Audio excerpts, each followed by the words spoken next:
All you have to do is After I think take from off the and cap. land. Okay, bye guys, have fun. Yeah, There you thank go. you. And here's your headset. Thank you. Is it blocking the camera? Or you want me to put it the other way?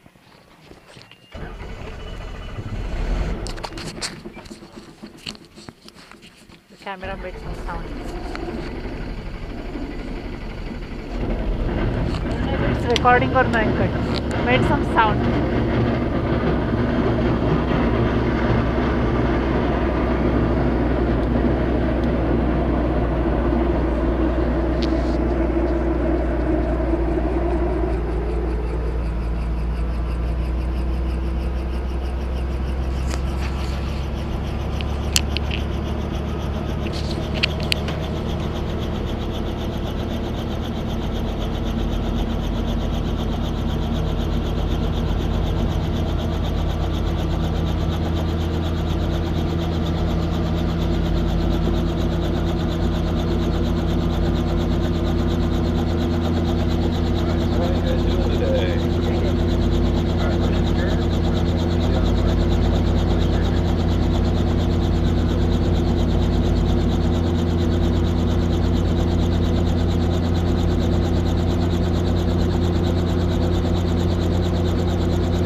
you.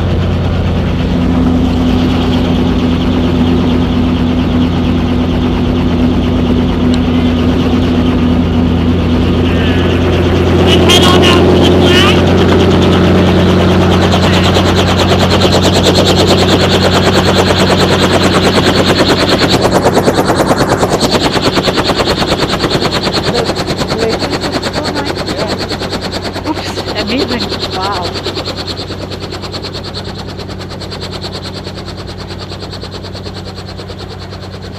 You reached before us.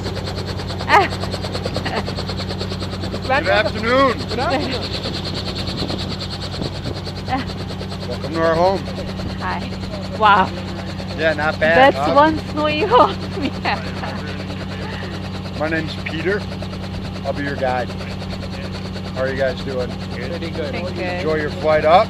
Yeah. Is it as cloudy over there as it is over here? Yep. Not as much.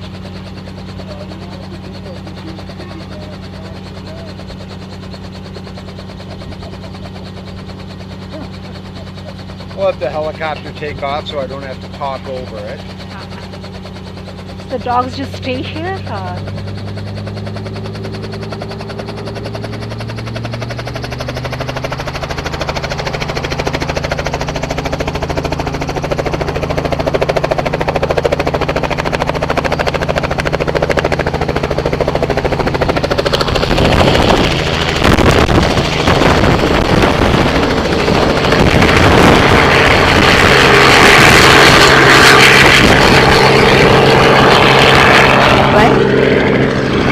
Oh, because of the helicopter.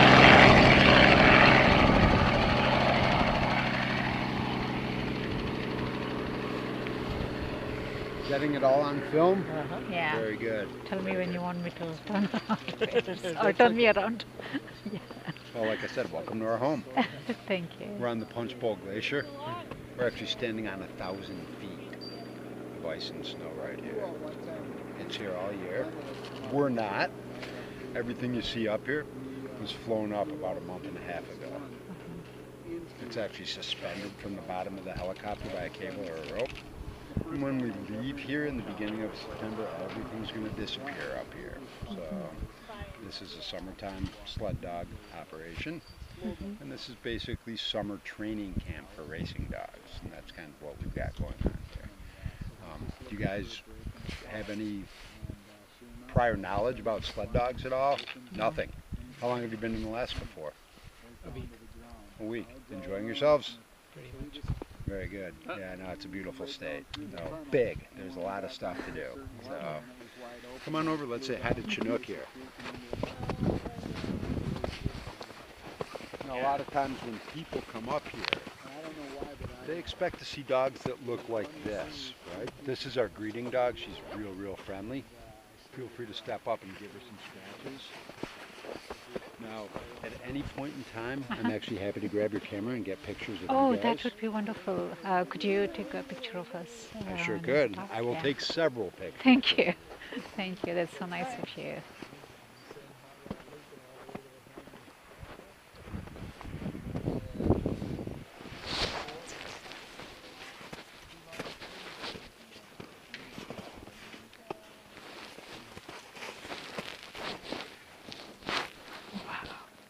Very gentle dog. Yeah. Very gentle dog. Yeah. She's actually here to get scratched and petted and loved on a little bit. Oh, She's loving it. yeah. And she doesn't mind the snow at all, huh? Yeah. You want to pet? Where are you guys from? San Jose, California. San Jose. It doesn't get to 40 below zero Fahrenheit. No. It does up here, and that's actually what she's designed for. So she's an Arctic survival specialist, actually. Now, like I said, a lot of times when people... Ooh, look at her. Yeah. Did you get a little fur on you? No, yeah, I did. But she was like, she wants to be petted. So Oh, she she was loves to getting give into her a the... scratch on the belly. That's her That's- favorite that's spot. what she wants Yeah, to do. absolutely. There we go. Yeah. Yes, yes, look, she showed her happiness in it. That's one hat. Yeah. Yeah. These are huskies. Yeah. She's an Alaskan Malamute. Malamute. Malamute, yep. And if you would have come up here, 200 years ago, most of the dogs you would have seen look just like her. I'm a guy, obviously.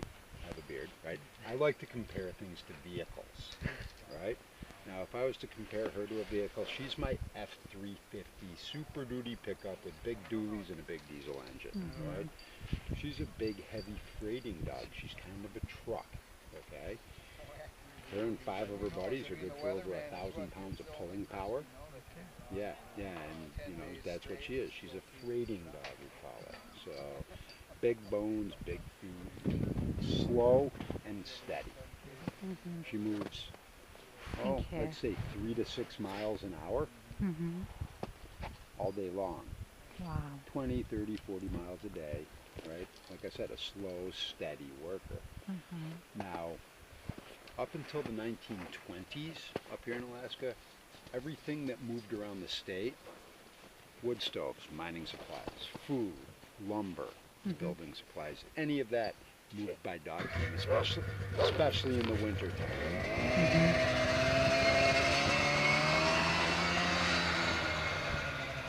And you can see that she's actually perfect for that, right? Yeah. Like I said, her and 5 or 6 of her pals actually could pull just about anything, slow and steady. Most people think our dogs are all going to look like this, right? Now, if you're going to watch a movie about dogs up here, generally they kind of look like Chinook. If you look out in our kennel right here, they don't all look like Chinook. As a matter of fact, Chinook weighs about 130 pounds. The biggest dog in our kennel here, probably 65 pounds. Oh, She's almost okay. twice the size when I talk about thickness of bone, big feet, stuff like that. So is she a different kind of dog? She is. So like I said, she's a purebred Alaskan Malamute. She has AKC, American Kennel Club papers Okay. that actually, spell out her lineage, right? And like I said, she's a big, heavy truck dog, okay? Now, in the early 1900s, late 1800s, there was a gold rush out there. Before that, most of the dogs kind of look like Chinook. Now, during the gold rush, people would actually beg, steal, or borrow any kind of dog they could from the West Coast, San Jose, San Francisco, Seattle, Los Angeles, Portland, Oregon, and ship them up to work in the gold fields up here. Pretty rough country, okay? The dogs that actually didn't work didn't get fed. Okay, no one could afford to keep a dog around that wasn't going to work for them. However, the dogs that did work, and they included St. Bernards and German Shepherds, hound dogs, were bred to each other and bred back to our Malamutes here. So our dogs started to actually look a little bit different, right? Now, starting in the 1920s, dogs as freighting dogs, as the trucks of the North Country, were getting displaced by snow machines, airplanes, okay? So people weren't working the dogs as far as hauling all the supplies up here, but we still raced dogs up here. Now, mushing is Alaska's state sport. Do you play any sports?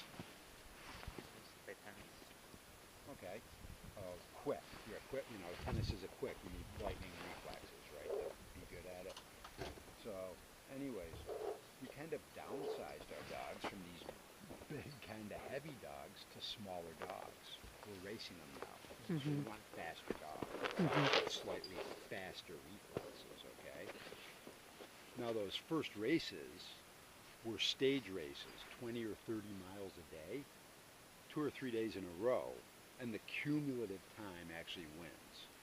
Every village up here had their own little pool of dogs.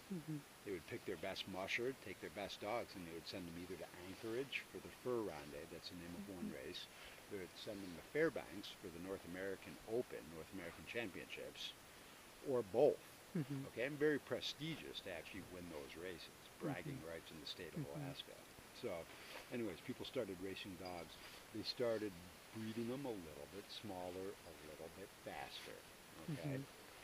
Now, 20th century progresses, and around 1960, there's a bunch of mushers, dog drivers up here that actually realized that our heritage with the sled dogs was kind of going by the wayside a little bit. We're starting to forget about the dogs. They said, well, what can we do to draw world attention back to these magnificent animals? Because they are awesome animals, they really are. And they came up with the brilliant idea of a 1,000-mile race. Oh. No one had ever run 1,000 miles in a race by dog team before, okay? So when they moved freight up here, actually it was kind of like the Pony Express, if you know what I mean. They actually had stations or roadhouses, and people would actually carry a load of freight to one roadhouse, pick up other freight, drop that freight off, and it was every 50 or 60 miles. So, you know, they just kind of ran these little legs, and they were actually contracted like a mail carrier to actually work these routes, okay? So anyways, no one had ever run 1,000 miles non-stop as a race. It followed the old Iditarod Trail, which was actually the highway that goes from Seward. And when I say highway, I mean it's a dog path, basically, right? Went from Seward up to Nome, and basically supplied the gold fields throughout all the interior of Alaska. There was another trail, the Klondike, that actually goes from Skagway up to, say, Dawson, which is up in Canada, you know, so a little bit to the east of us. And these were the two main routes into interior Alaska and the Yukon Territory. So anyways, when they decided to actually have a race, like, let's follow that old Iditarod Trail. The first race was run in 1973. 20 days. Pretty impressive, actually. That's in March, which is winter time up here in Alaska, right? So, the first race, 1973, 20 days. And it was basically a bunch of hillbillies on a camping trip with their dogs, right? No one really knew how to race 1,000 miles, okay? This year was the 41st running of the Iditarod. And Mitch Seavey won the race this year. Now, Mitch is 53 years old. The oldest gentleman ever to win. We're actually owned by Mitch Seavey. That's who owns our company right here. Last year, how old was he? 18. Got plenty of time. 25 years old. Dallas Seavey, youngest winner ever. He won last year. We have Mitch's dogs up here. We have Dallas's entire race team up here. Okay. The record for the race was set 3 years ago with a time of 8 days and 17 hours. Wow. 1,000 miles in March in Alaska with dogs. So that's what we've got right here. We have long distance racing dogs. Now, they're awfully cute. They just happen to be world-class athletes. These dogs are the best in the world at what they do, bar none. These guys are amazing. They're super dogs, actually. They're pretty amazing critters. We have 4 different racers dogs up here. We have Dallas Seavey's, Mitch Seavey's, a gentleman by the name of Dean Osmar, who won the race in 1984, and another racer, Justin Savitas, who's actually just kind of started his racing career. So we're actually up here doing a little summer training with these dogs. Now, the Iditarod, it's a 1,000-mile race. There's over 20 checkpoints where we fly all of our supplies out to. Okay? We don't have to carry 1,000 miles worth of dog food with us. Generally speaking, the checkpoints are they're anywhere from 35 to 100 miles apart. And we kind of stage our supplies during the course of that race. So, we start with 16 dogs. We're allowed to drop dogs. Now, once again, these guys are world-class athletes. You ever, like, pull a calf muscle or shoulder muscle when you're playing tennis at all? Or these dogs suffer from those same kind of things, right? So if we have a dog that suffers from something like that, we just take them out of the team. We're not going to push the dog, and the dog won't want to go. You cannot make a dog do something a dog does not want to do, right? I don't know if you know that at all. We have an expression up here, you cannot push a rope, meaning that's a flexible cable tied to my sled. If I take 16 dogs, put them on there, and they don't want to go, I'm not going to make them go, okay? However, these guys are racing dogs. They go. That's what they do. So, what's the difference between Chinook and these guys? Well, she's about twice the size for one thing, okay? What makes a great racing dog? We breed these guys for a few things. Heart and soul. They love, well, I'm not going to say they love. We like to say that they have to. These guys are actually descended from her. She's as close to a wolf as we can get with a domesticated dog, right?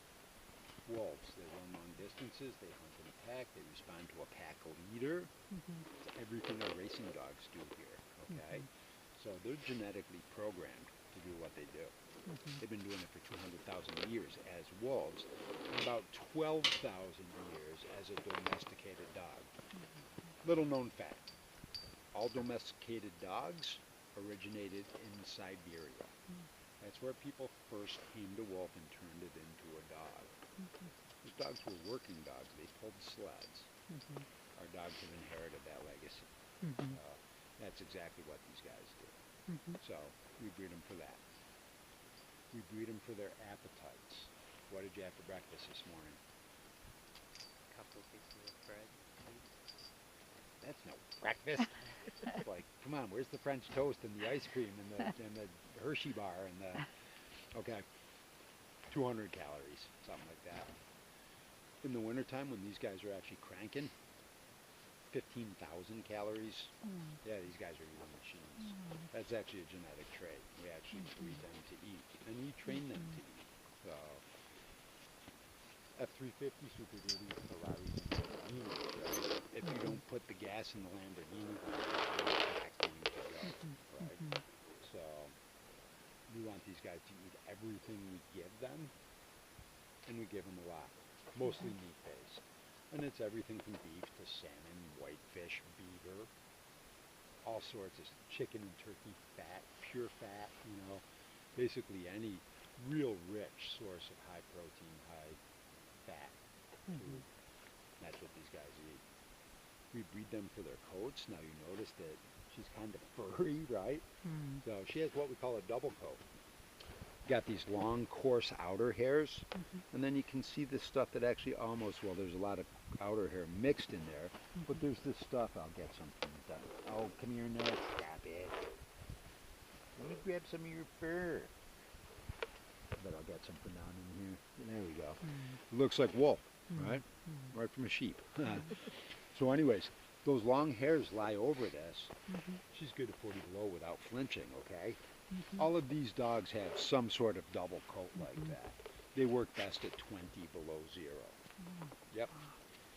So, and that's kind of what these guys do. Now, when they're racing, they can run upwards of 120, 30, 40 miles a day. It was like a day in San Jose for these guys. It's actually warm up here for them. Hard to believe. But this is warm for them. What we're doing, we're actually lifting weights. This is weight training for the dogs. During the Iditarod, our sled with all of our gear weighs about a little over 100 pounds. Our touring sled over there weighs probably 60 to 70 pounds. We'll cut you off there, take that 40 pounds, put it on the sled. That's our weight. That half of you and you provide the weight that our dogs are lifting, actually, right? So we're building muscle with these guys. It's too warm to ask them to run 100 miles up here. We have a 2-mile loop that we actually run. But we're pulling anywhere from 2 to 6 times the amount of weight that we ever pull during the race. These guys are going to be ripped, actually. We're building muscle for them. So when in the race there'll be only one person on the sled? One person on the sled. Yep, it's a one-person deal. 8 3/4 days. Now, when we run these dogs, what we do, we don't run them 140 miles non-stop. They won't do that, right? We train them to run in blocks of, say, 4 to 6 hours, and then we'll give them a 4 to 6 hour rest, where we pack them full of food, get them lie down, go over all their orthopedic issues, shoulders, hips, right? Check all the dogs out, look at their feet, make sure they're healthy, feed them, get them to lie down, get them to rest. Maybe we'll get, a little bit to eat, and maybe, if we're lucky, anywhere from 15 minutes to an hour of sleep. Now, if you're a competitive racer, you're getting anywhere from 1 to 2 hours of sleep a night for 8 days. So by the time you're 2/3 of the way through the race, you see things like 100-foot polar bears and Burger Kings out on the sea ice, and you know, just all sorts of goofy stuff. So it's basically kind of mind training for us too. We deal with sleep deprivation, you know, and that's long distance dog racing. We love it. The dogs love it. And that's kind of what we're doing. We're actually doing the summer training for these guys out here. It's a win-win-win-win situation. You guys actually get to see some of the most amazing dogs on the planet. These guys really, like I said, they're awfully cute. They're world-class athletes. The dogs get their workout. The racers don't have to worry about feeding their dogs, and don't have to worry about brushing their dogs, and don't have to worry about cutting their dogs' toenails. We do all of that for them. And mushers